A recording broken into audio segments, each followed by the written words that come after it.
a mi grupo le ha tocado hablar un poco de situaciones difíciles. Yo estaba por ahí rebuscando cómo plantear esto y he tenido mis dudas, pero luego me he acordado de algo que lo gestiono demasiadas veces. Las situaciones difíciles se producen en las empresas muy a menudo, demasiado a menudo. Y los de recursos humanos, pues estamos casi siempre en el escenario de hacer entender a otras personas que las situaciones son las que son, y a mí, ante todo, siempre me ha preocupado que la persona en cuestión lo entienda el mensaje, aunque no lo comparta. Lógicamente, porque nadie nos puede obligar a compartir cosas que nos afectan negativamente.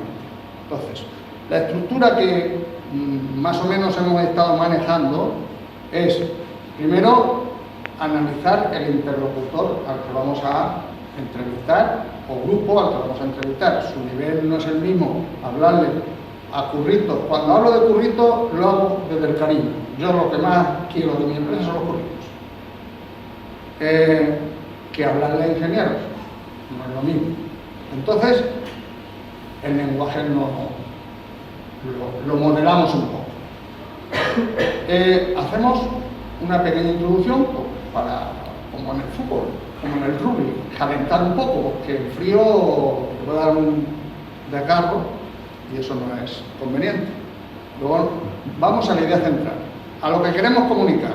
Lo decimos con transparencia, dentro de los márgenes que podemos usar, porque no todo el mundo le podemos decir las cosas de la misma manera.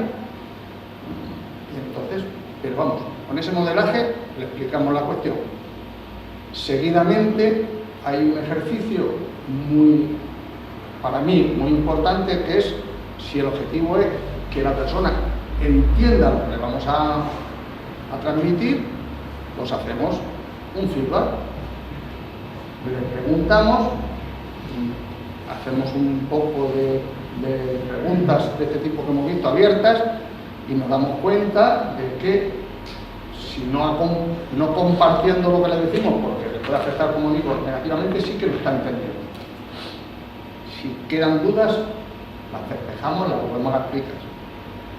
Finalmente hacemos pues un poco, rebajamos el nivel de tensión que se produce en estas cosas, que podemos imaginar que puede estar comunicando. Lo más grave siempre es un despido. Eso no... pero hay despidos y despidos. Yo, en mi empresa, ha habido más veces en un sentido que otro, que la gente luego ha vuelto, porque son despidos motivados por la situación, y hemos seguido siendo tan amigos.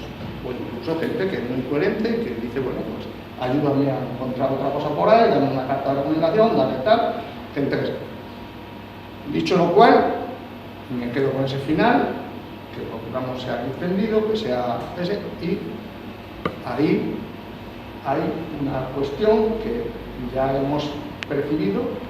Si la persona no comparte porque le afecta de esa manera que decimos, pero sí que al menos le hemos dado las explicaciones necesarias.